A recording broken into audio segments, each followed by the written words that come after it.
Bonjour, je suis Vision Portneuf et vous êtes à Mehdi Boussaïdan. Je pense que je l'ai fait à l'envers, je me suis désolé. Aujourd'hui, à Vision Portneuf, les rues de Donnacona sont envahies par des monstres et des zombies. Ensuite, Mehdi Boussaïdan présente son nouveau spectacle d'humour à Saint-Marc-des-Carrières. Et enfin, Sally Folk séduit de sa belle voix les gens de Saint-Casimir. Bienvenue à votre Vision Portneuf.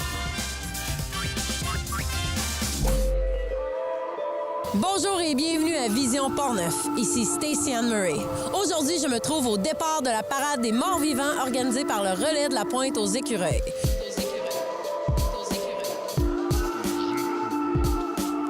Mais avant de se faire peur, allons rire un peu avec l'humoriste Mehdi Boussaïdan.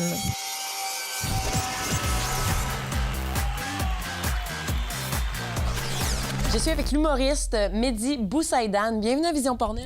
Merci de m'accueillir. Ça fait plaisir. Oui, ça fait plaisir. Portneuf, ça ressemble à porno, j'ai eu peur pendant l'instant. En plus, on est sur un sofa, je suis comme, oh, OK.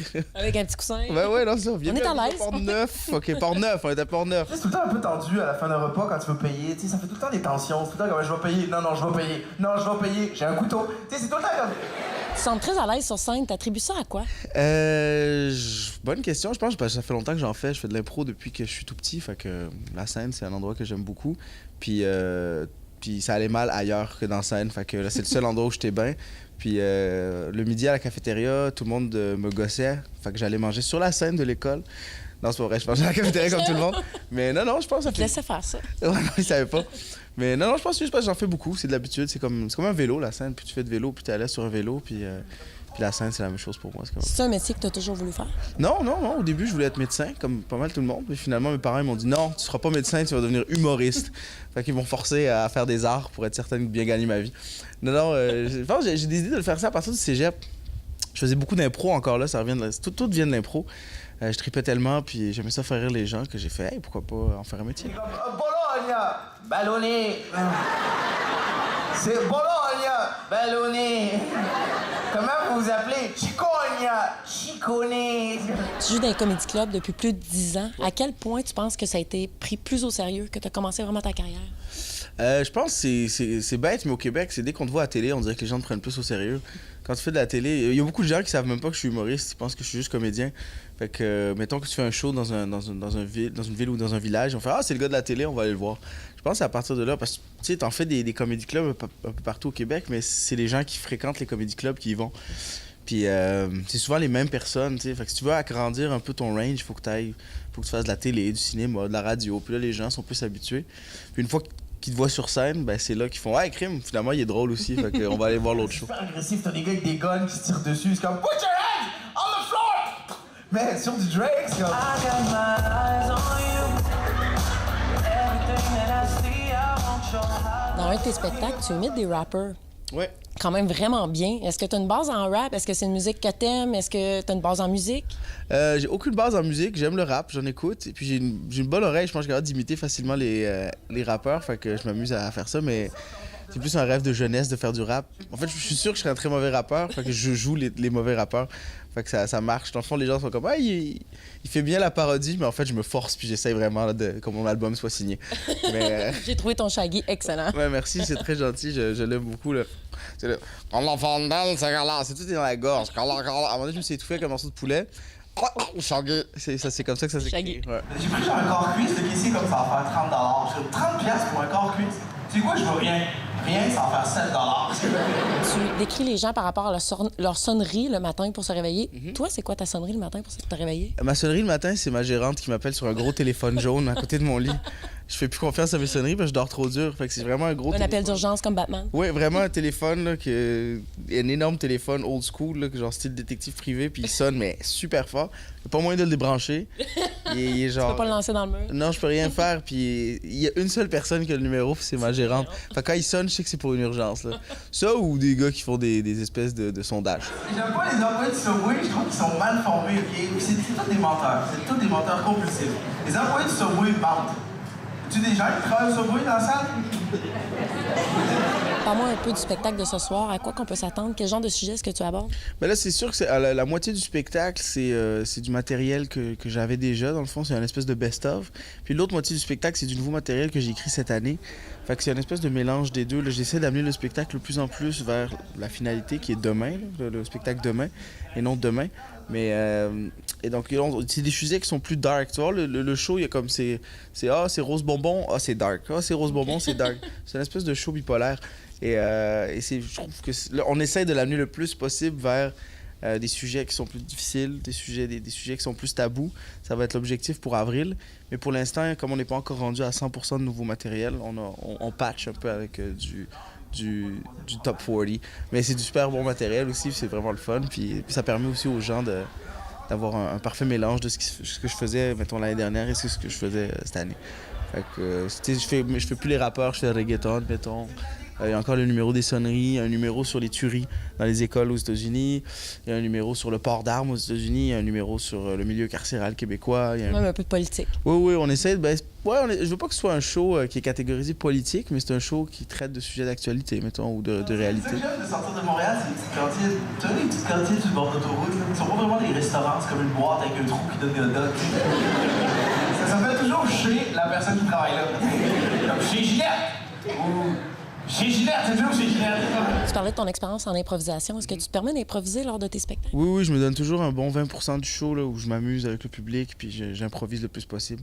Fait que c'est jamais le même spectacle. Jamais 2 fois de suite, c'est jamais le même spectacle. Il y a vraiment un numéro complet là, où je peux juste parler avec le public puis niaiser. Fait, ça change jamais de la même manière. Des fois, c'est super drôle, des fois, c'est juste drôle.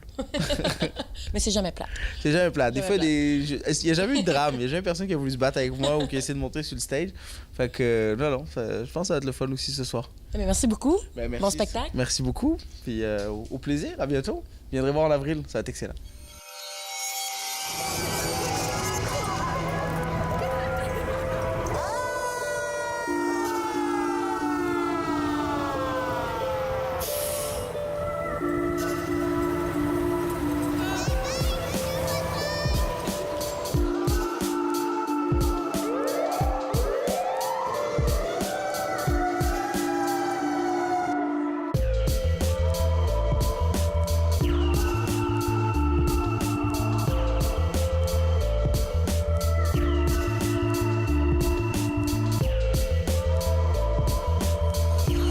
Je suis de retour à la parade des morts vivants avec Édith, Jean-Yves et Tibé. Bonjour. Bonjour. Salut.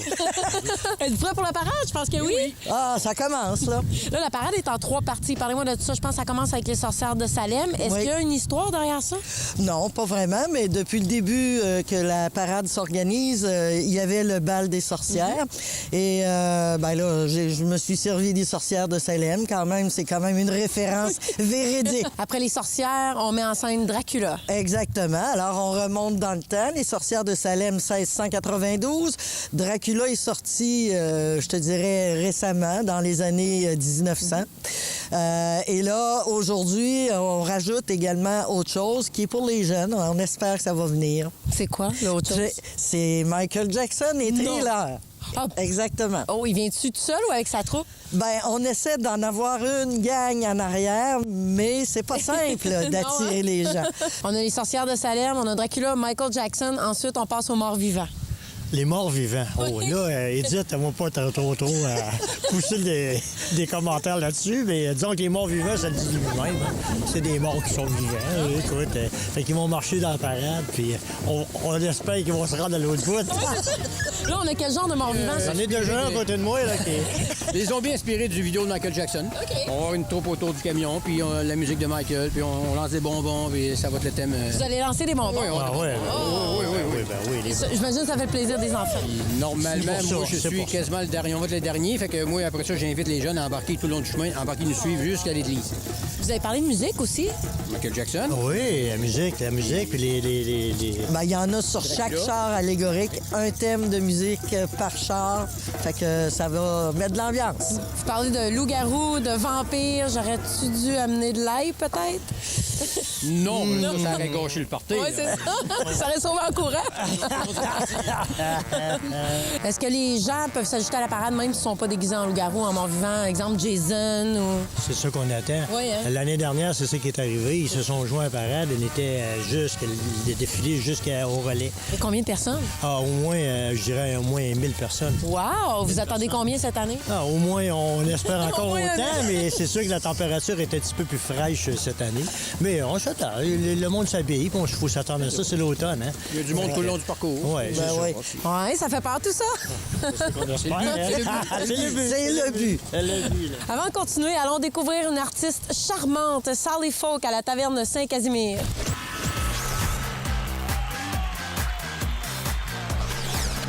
Il me fait plaisir d'accueillir Sally Folk à l'émission. Bienvenue. Merci. Ça va bien? Ça va super bien. Excité pour ta soirée? Oui, vraiment. Première fois à Saint-Casimir. Oui, c'est ça, j'allais dire. Oui.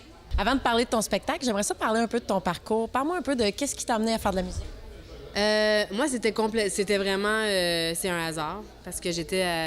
d'abord et avant tout, j'avais des bars, j'avais des restaurants très jeunes. Puis à un moment donné, j'ai arrêté de faire de l'hôtellerie puis de la restauration. Puis j'ai eu une année sabbatique pendant laquelle j'ai appris à jouer de la guitare, puis j'ai appris à écrire des chansons, puis c'est comme ça que ça a commencé. Mais c'était vraiment un jeu. Je suis rentrée là-dedans très candidement, je te dirais.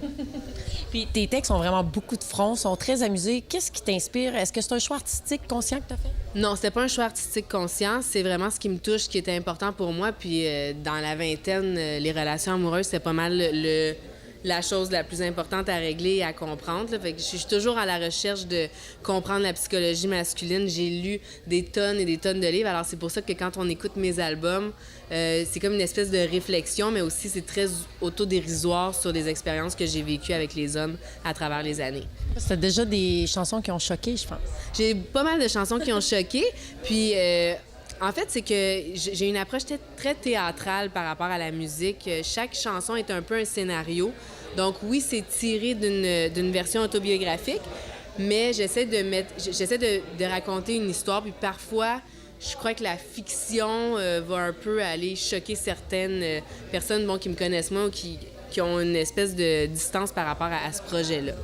Peut-être qu'ils sont plus touchés aussi avec une chanson. On a tendance à penser que la chanson est vraiment représentative à 100% de la pensée puis du message que veut véhiculer l'interprète.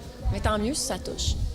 Moi, je trouve que je trouve vraiment que c'est... Puis on en parlait hors d'onde tantôt, mais je trouve que c'est le rôle de l'artiste, c'est d'amener certains sujets à la surface, même si c'est difficile, même si c'est tabou.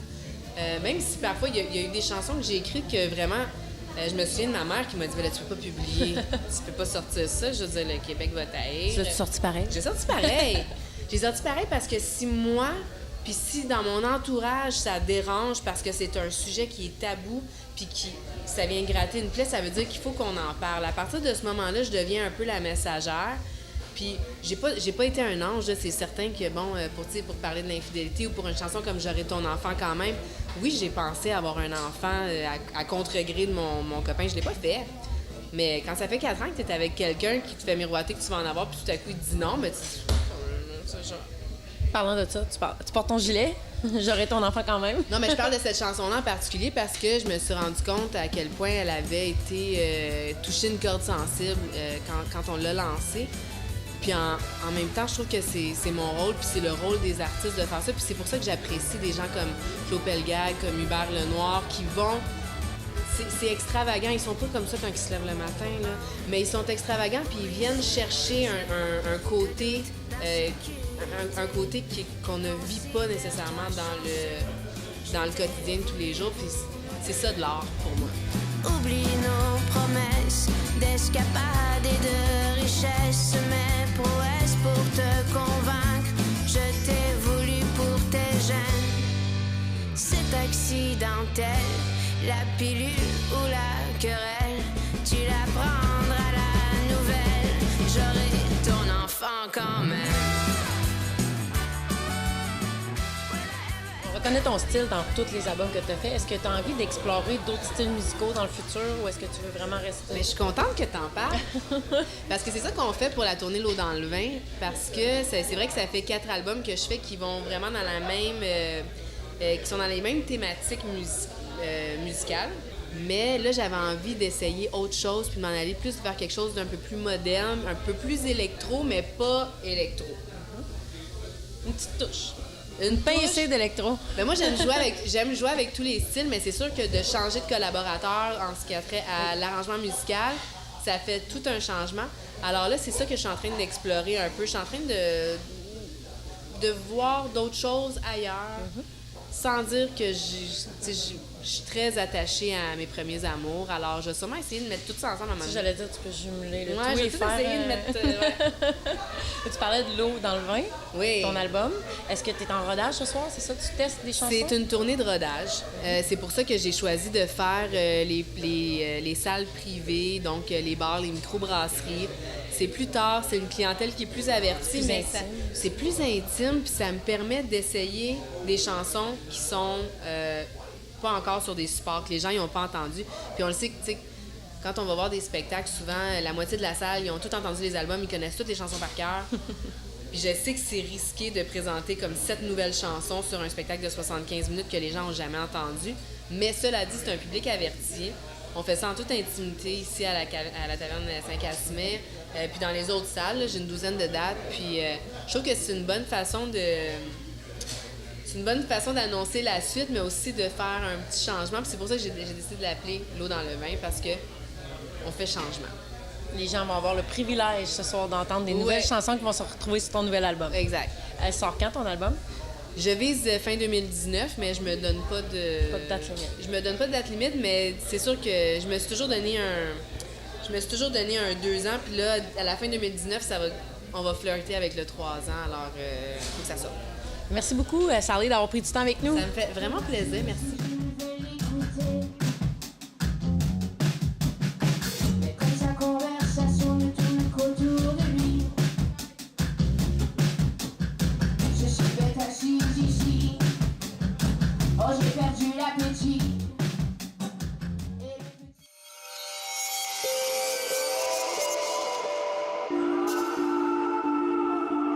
Je suis de retour à la parade des morts vivants. Dites-moi, ça prend beaucoup de travail à organiser un événement comme ça? Oui, c'est un travail de au moins 1 an d'avance.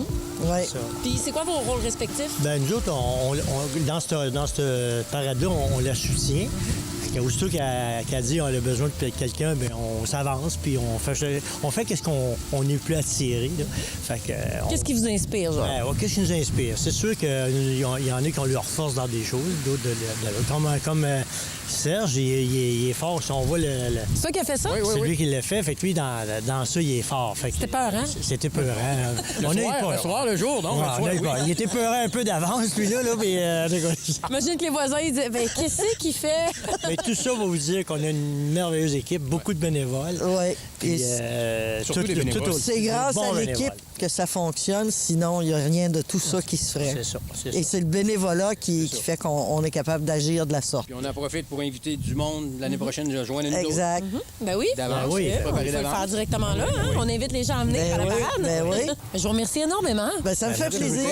Merci beaucoup. On vous souhaite une belle parade. Merci. Parade, c'est ça. C'est ce qui termine cette édition spéciale horreur de Vision Portneuf. N'oubliez pas de nous suivre sur Facebook pour plus de détails sur tous nos reportages. Et je suis Stacey Anne Murray pour votre Vision Portneuf.